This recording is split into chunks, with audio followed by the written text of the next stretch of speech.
Alright, guys, so I have been waiting and trying to let you guys watch the episode, but I think it's time for me to finally discuss how I feel about The Ones Who Live and why I think it's a dope show. Disclaimer, there's going to be a bunch of spoilers, so if you still haven't seen episode 1, make sure you subscribe to AMC Plus or you go watch on AMC. It usually comes on reruns every other night right before the new episode, so hopefully you'll be able to watch reruns. Let's go. So first of all, I'm just gonna say I just have to commend Andrew and Denai for being able to come back to characters that they left behind in 2018 and I believe 2019.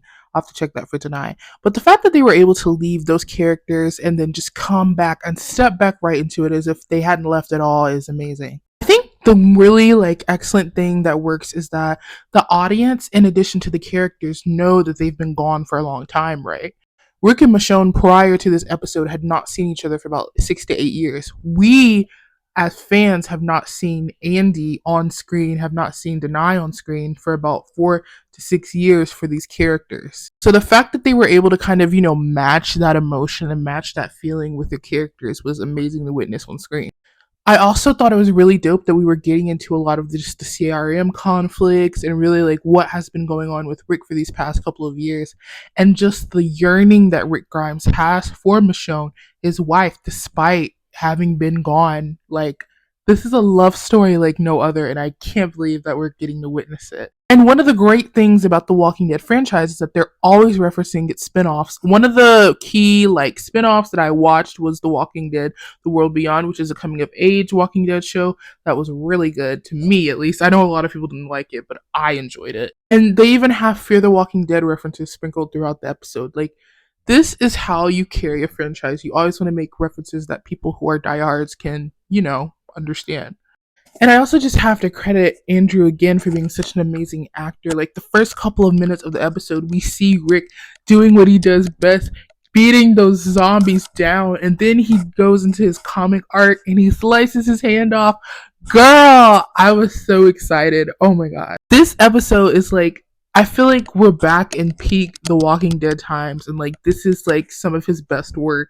This is it's giving season 3 to season 5 excellence on the show. I'm so excited.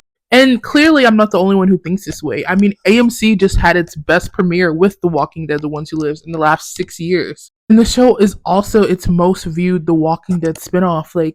This is true excellence. Now, the first episode centered on Rick, so the second episode, based on the previews, is most likely going to center on Michonne and her journey to getting to Rick and what she went through and the group she was with. It's safe to say that this is definitely peak The Walking Dead, and also I'm super excited for the next episode because I love Rick, I love Rick, but I also really love Michonne, and it's so just interesting to see how the both of them were dealing with things because they were separated for a long time, and that's why I love Michonne so much because they're obviously soulmates. To be able to wait for someone that long, because they were apart for 6 to 8 years in the canon of the timeline, right? So to be able to just wait for someone that you love that passionately and that deeply, and just know I know you're still alive, and I'm gonna keep fighting until I find you, even if I get a conclusion that you're dead. That is classic, beautiful love, yearning storytelling that we want and that a lot of shows today are missing. It helps. And it obviously is going to help when the actors, Denai and Andy, are totally into it. You can watch these press interviews. They love Rick and Michonne. They love the relationship they have. They understand that it takes a certain level of love and just understanding to bring it to the show. And what I'm looking forward to is just probably more understandings of CRM. I know everyone's going to be girl, they're all across the universe, but I just love sort of the politics behind it and just the whole idea of running a militia in a zombie apocalypse. That's crazy to me. But also I hope Rick and Michonne can figure out some way to escape and get back to the kids, because what I want to see is a big Grimes family reunion. Judith, RJ, Rick, and Michonne all together, Backstreet, Alexandria, Carmel, wherever they go, Hilltop, I don't know.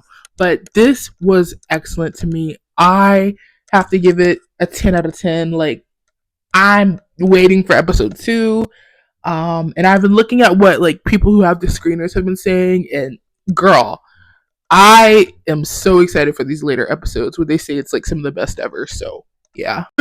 The Walking Dead fans, let me know how you guys feel in the comments. And if you haven't seen this and you stayed and listened to all these spoilers, I'm sorry. But make sure you watch on AMC on Sunday at 9 p.m. Eastern, 6 p.m. Pacific, maybe, I think. Yeah.